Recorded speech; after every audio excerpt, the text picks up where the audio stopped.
So let's talk about Kendall Brown, the draft prospect from Baylor, the 6'7" 6'7" wing from Baylor, 6'11" wingspan, 200 pounds. He's going to be 19 years old at the time of the draft. The one sentence from NBA.com says, athletic forward with great quickness and remarkable leaping ability who made an instant impact on both ends at Baylor, but still has room to grow as a scorer and a stopper. The Ringer said, a high flyer who finishes everything above the rim, though he needs to progress as a shooter. Isaac Harris, what did you see from Kendall Brown at Baylor? Well, one, he plays down the road. So I wonder if that, if the Mavs, watched him play, this past season with him playing at Baylor. But no, I mean, you naturally compare him to the other wings in this range of, the guys that we've been talking about. It looks like, as far as availability, different mocks, seeing all these people talk about it, it's like, all right, in the first round, maybe in the 30s. It's this 19-year-old kid, played one season at Baylor, super springy. He goes to the combine, 41-inch vertical. He's one of the top vertical numbers there as far as lane agility, all that stuff. Does well in all those drills and stuff. Like you said, he measured well, 6'7", 6'8", 6'11" wingspan. You watch him at Baylor. He's really good in transition. He's a really good cutter. Like, we talked about how good Wendell Moore is at cutting to the basket. Like, Kendall Brown's pretty dang good at cutting to the basket too, knowing when to cut, how he cuts to the basket. It's just outside of that, when you start comparing different wings, you start asking the question. It's like, when I look at wings, especially in this range, it's like, all right, how can you fit into the 3-and-D kind of like box, in the sense of like, how good are you at defense? How good are you at shooting? And like, where's your athleticism? He is a super springy pogo stick athlete. Like, he's going to throw it down, really fun in transition, great transition numbers. The shooting is kind of misleading in a sense of, like, he only had 41 attempts last year, 38 attempts, somewhere through there from three. It's kind of streaky. And even on defense too, the defense is a little inconsistent. It's a little streaky. I didn't watch every Baylor game, but reading all about it, watching some of the clips and watching and looking at some of his synergy numbers, he doesn't have the best defensive metrics in the world, if you want to say that. So I'm really curious of if people are all in on him, especially with him being, Dallas. There's a lot of, Baylor Bear Mavs overlap in the Venn diagram. So if you guys were listening on the podcast, Isaac did the, like, here's the church, there's the steeple, open the doors and there's no people thing. I just found myself, the more I watch him, I could see how teams like, hey, let's swing for a 6'8" super athlete. Like, we'll bank on the shot and stuff. I just found myself liking some of the other wing prospects more than Kendall Brown. This is a risk. And this is a risk that you start trying to figure out, okay, which players in the NBA are like him? You start trying to figure out, let's make some comps. The Ringer had like Grant Williams, which we don't think is a good comp. Yeah, you don't see that comp at all. And then you start, who are the other ones that the no ceilings draft guys had? So yeah, the no ceilings guys had Juan Toscano Anderson. They had Aaron Gordon, then they had a great one in Gerald Wallace. That's great. The problem is those guys just don't exist in the NBA right now. It's hard to find a comp for a super incredible athlete that can't really shoot, can't really handle the ball, isn't really that great on defense. Like, all of a sudden you're trying to box this guy into what's his role. It's just in transition. It's just like cutting, and that stuff is cool and all, but you have to be an incredible defender to be that role in the NBA. And so for that reason, I'm out to borrow the Shark Tank colloquialism. And, so I tweeted out, a few days ago, but I was listening to Raphael, and friend of the pod, Raphael Barlow, NBA Big Board. Yeah. And I was listening to, one of the last, it was like players rising up the draft boards. It was last week. I think it was Friday's pod last week. And they were talking about Jake LaRavia, and they were talking about how, like, hey, he's skilled across the board. But the common thing, I'm like, wow, this is a subtweet at me right here. But he's like, the common thing about LaRavia is like, he's skilled across the board, but he doesn't have a high ceiling. And I'm like, I literally said that. And honestly, he may have gotten it from you. He's told me he listens to the pod.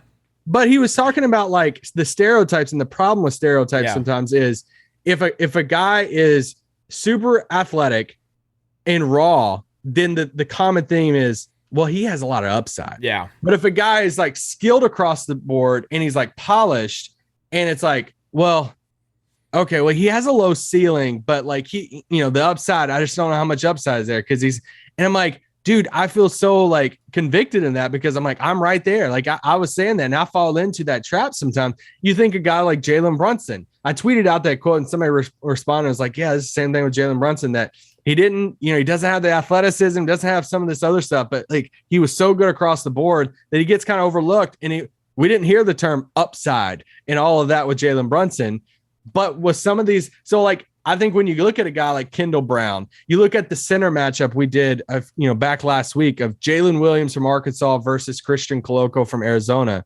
that you could say Christian Coloco, look at all this upside.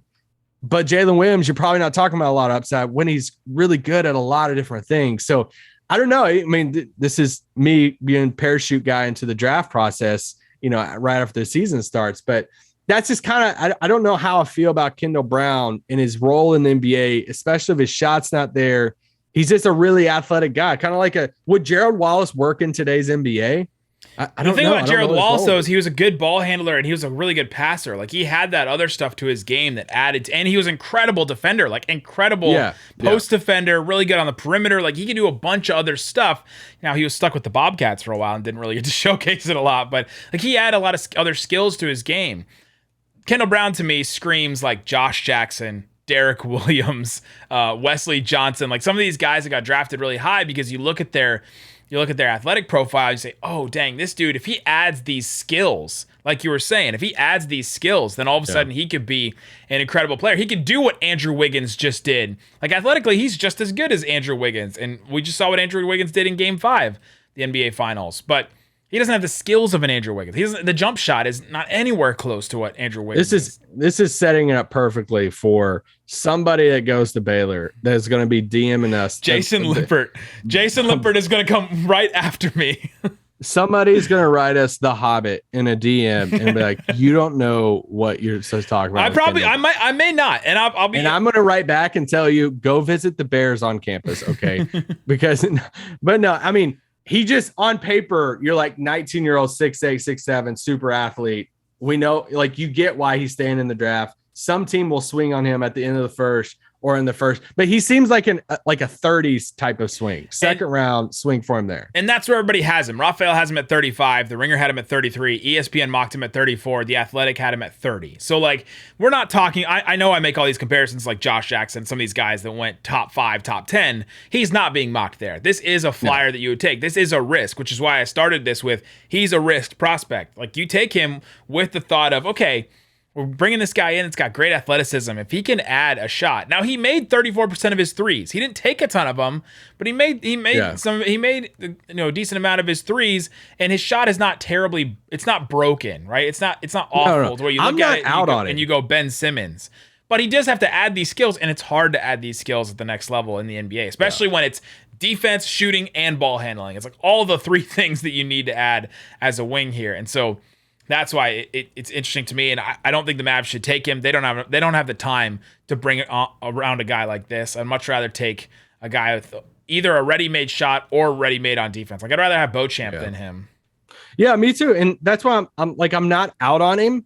I just like a lot of the dudes around his range more. But are you out on him for the Mavs? It depends on who's on the board. Like that's the thing, which I think just by process of how many picks are for the Mavs, there's some of these other guys that we've talked about, Beauchamp, EJ Liddell, which Liddell will probably be gone. Yeah. Like there's just some of these other guys that I'm like, yeah, I like Wendell more than Kendall Brown. Like I just like some of these guys more than Kendall Brown. But it doesn't, like for instance, if Dallas moved back, let's say they took the Orlando type of deal and said, hey, Orlando moves up and then they get 2 picks in the 30s and they use one of those picks on Kendall Brown. Sure, sweet. 6'8" springy guy you took a swing on. Is it not the Tyler Bay, Tyrell Terry situation all over again if they do that? They just got to hit on one of those if they do that again. I like both of those guys personally. I did too. I like that. Hard for me besides the Sadiq Bey, Josh Green thing, we loved that draft. I talked to both those dudes on the phone like the week that they got drafted, and I love talking with both those kids. And yeah, And I thought it's a bummer. Yeah, I thought at least one of them would hit, and it's hard for those second round guys to hit. I was about Tyler Bay, man. I thought he would fit.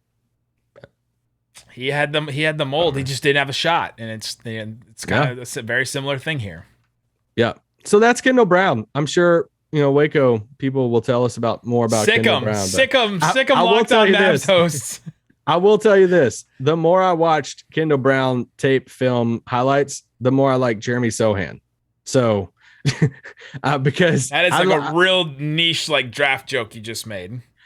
Well, no, well, I'm just saying he's gonna the more I watched Baylor, I found myself saying, all right, well, I'm here to watch Kendall Brown. I'm not here to watch Sohan. So, and I was like watching more of Sohan's passes and stuff. I'm like, oh dang, because I haven't watched a ton of Sohan because he's not gonna be in Dallas's range. Yeah. So I'm like, oh dang, I kind of want to watch more about it. Now I know the hype around this guy. I like this guy. There you go. So don't just sick him half of us, not all of us. Yeah. There you go. That's Kendall Brown. Guys, let us know what you think in the comments below about the Mitchell Robinson situation, the Mavs at center. Who do you want the Mavs to take? What do you think about the Danny Green and number 23 in the draft for the trade exception? Let us know about all that in the comments.